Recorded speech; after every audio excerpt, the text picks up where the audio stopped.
오늘 우리에게 주시는 하나님 말씀은 누가복음 11장 29절에서 36절입니다.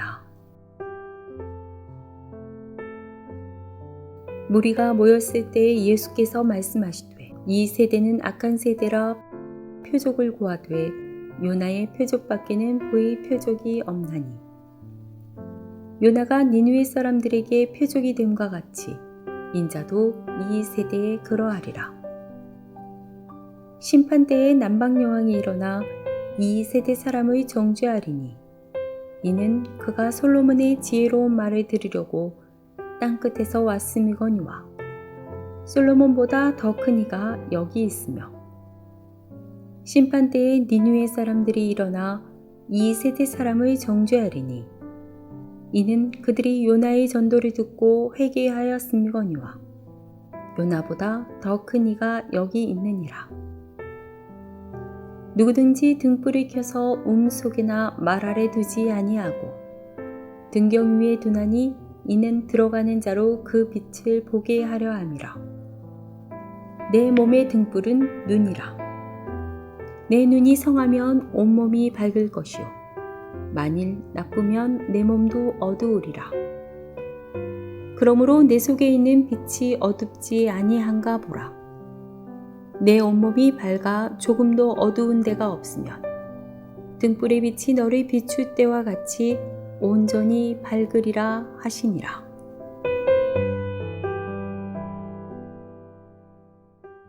예수님께서는 3년의 공생애 동안 많은 기적을 행해 주셨습니다. 기적을 행해 주신 목적은 사람들이 예수님께서 전하는 복음에 대해서 확신을 얻게 하시기 위해서 기적을 행해 주셨습니다. 그리고 고통당하는 자를 긍휼히 여기셨기 때문에 기적을 행해 주셨습니다.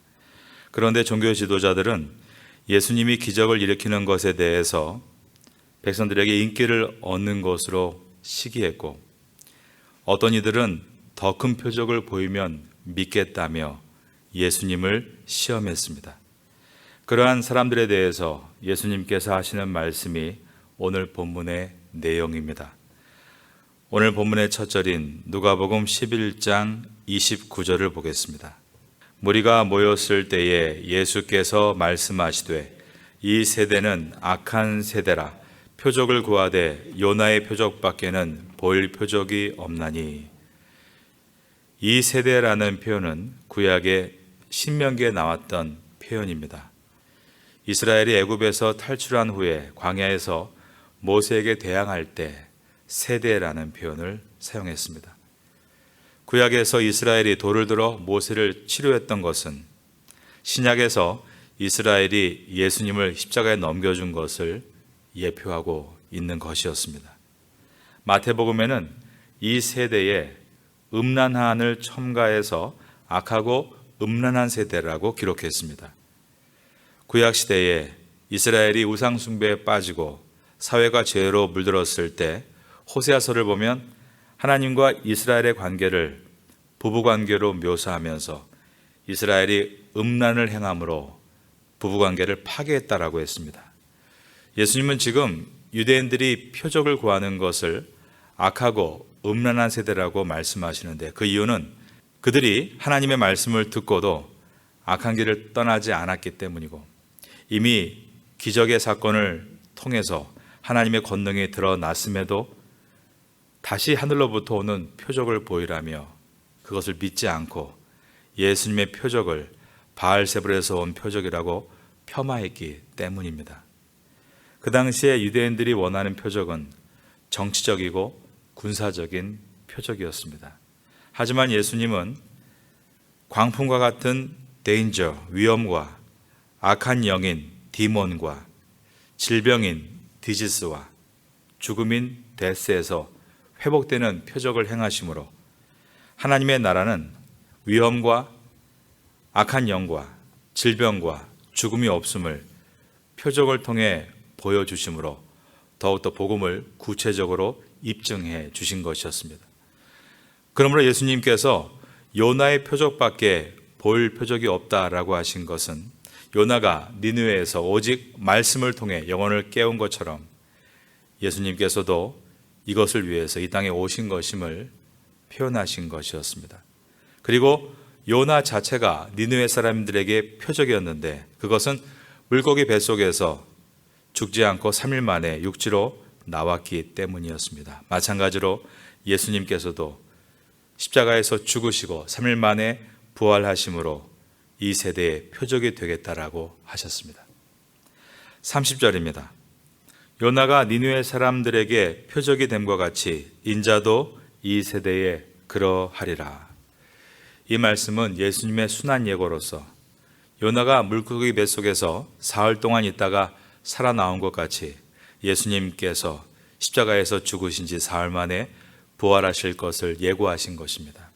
그리고 요나가 니느웨 성에 들어갔을 때 요나 자체가 니느웨 사람들에게 표적이 돼서 그가 전하는 복음에 온 니느웨 백성이 마음을 다해 회개하고 돌이켰듯이 예수님께서 하나님 말씀을 선포하실 때 이스라엘 백성들도 회개해야 했음을 주님은 말씀하셨습니다. 31절입니다. 심판 때에 남방 여왕이 일어나 이 세대 사람을 정죄하리니 이는 그가 솔로몬의 지혜로운 말을 들으려고 땅끝에서 왔음이거니와 솔로몬보다 더 큰 이가 여기 있으며. 여기서 남방 여왕은 열왕기상 10장 1절 이하에 나오는 스바의 여왕입니다. 이 스바는 남부 아라비아에 있는 오늘날 예멘을 가리키는데 그 당시에는 이집트였습니다. 이 여왕은 솔로몬의 지혜를 들으려고 무려 2000km나 되는 먼 거리를 찾아왔던 것입니다. 31절에서는 이 여인이 온 거리를 강조하기 위해 땅끝에서 왔다라고 표현했습니다. 이 여왕의 열정에 비하면 유대인들의 태도는 너무나 완악하다라고 말씀하신 것입니다. 예수님이 솔로몬보다 더 크다고 하신 것은 유대인이 거리상 비교도 안 될 만큼 가까이 있으면서 솔로몬과 비교도 안 될 만큼 큰 분을 영접하지 않는 것을 강조해서 말씀하신 것입니다. 어떤 이들은 멀리서 관망하고 있었고 어떤 이들은 예수님을 시험하고 있었기 때문입니다. 아무리 귀한 은총이 주어져도 스스로 그 가치를 취하지 않는다면 헛되다는 말씀입니다. 우리가 이 땅에 살면서 하나님의 말씀을 배우려고 땅끝에서부터 오는 열정적인 사람으로 살고 있는가? 아니면 하나님의 말씀이 손 닿는 곳에 있음에도 그 말씀을 먼지가 수북히 쌓이는 열정이 식어버린 사람으로 살고 있는가? 이어지는 32절입니다.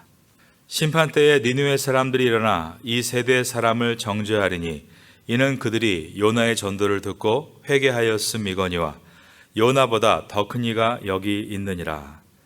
예수님은 유대인들을 니느웨 사람들과 대조해서 말씀하십니다. 니느웨는 아수르의 수도였습니다. 우상숭배를 비롯해 모든 악한 죄악이 가득한 곳이었습니다. 그러나 요나가 그곳에 가서 하나님 말씀을 전하자 모두가 회개하고 돌아왔습니다. 거기에 반해 유대인들은 요나보다 더 크신 예수님께서, 즉 말씀이 육신이 되어 오신 그분이 선포하는 복음을 듣는데도 듣고 회개하지 않는 것을 책망하신 것입니다. 33절입니다. 누구든지 등불을 켜서 속에나 말 아래에 두지 아니하고 등경 위에 두나니 이는 들어가는 자로 그 빛을 보게 하려 함이라. 이 내용은 누가복음 8장 16절에서 이미 주님께서 하셨던 말씀입니다. 누가복음 8장 16절에서 주님은 누구든지 등불을 켜서 그릇으로 덮거나 평상 아래에 두지 아니하고 등경 위에 두나니 이는 들어가는 자들로 그 빛을 보게 하려 함이라 라고 하셨습니다. 8장과 11장의 내용이 동일합니다. 그러나 대상은 8장에서는 제자들을 향해서 하신 말씀으로서 제자들이 비유를 깨닫지 못하자 그 비유를 자세하게 설명하시면서 마지막으로 등불을 등경 위에 두어야 한다라고 하셨습니다. 이 뜻은 예수님은 빛으로 이 땅에 오신 분으로 예수님을 따르는 사람들은 그 가르침을 등경 위, 즉 높은 곳에 두고 그 찬란한 빛이 퍼져나가는 그 속에 있어야 한다. 라고 제자들을 위로하신 말씀이었습니다. 예수님의 가르침을 듣고 그 가르침을 등경 위에서 밝게 빛을 발하면서 그 빛을 향해 순종해 따라가야 한다라고 하신 것입니다. 그런데 오늘 본문인 11장 33절에서 등경의 빛이란 이 비유의 말씀은 메시아의 표징을 보면서도 외면하고 있는 군중들을 향해서 너희들도 등불을 등경에 두어야 한다라고 하신 것은 그들이 그렇게 하지 않고 참 빛이신 말씀을 받았음에도 따르지 않는 것에 대해서 책망하시기 위해 주신 말씀입니다. 34절입니다. 내 몸의 등불은 눈이라. 내 눈이 성하면 온 몸이 밝을 것이요 만일 나쁘면 내 몸도 어두우리라. 그러시면서 주님은 이제 또 하나의 비유로 몸에 등불이 있는데 그것을 눈이라고 말씀하셨습니다. 고대 사회에서 눈이란 빛을 내는 곳이라고 생각을 했습니다. 광선이 발사돼서 사물을 감찰하는 것이다 라고 생각을 한 것입니다. 그래서 35절을 보시면 그러므로 내 속에 있는 빛이 어둡지 아니한가 보라. 이처럼 눈 속에 있는 빛이 발사돼서 사물을 감찰하는 것이다. 눈에서 광선 나간다는 만화 영화 많이 봤는데 고대 사회에서부터 이러한 생각들이 있어 왔습니다. 예수님께서 눈의 중요성을 강조하신 것으로서 눈 속의 빛이 강력하게 빛을 발사해서 사물을 관찰하는 것입니다. 그런데 만약에 눈 속의 빛이 어두우면 눈의 시력을 잃어서 사물을 제대로 관찰할 수 없다고 하신 것입니다. 그러면 왜 눈 속에 있는 빛이 점점 사그러지는가? 이것은 육체적인 문제가 아니라 그들의 마음의 문제입니다.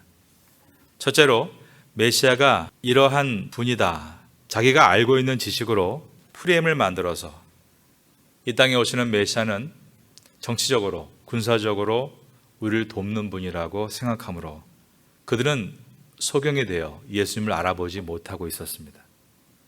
이처럼 우리가 자기가 알고 있는 지식으로 프레임을 만드는 것이 얼마나 위험한가를 본문을 통해서 보게 됩니다.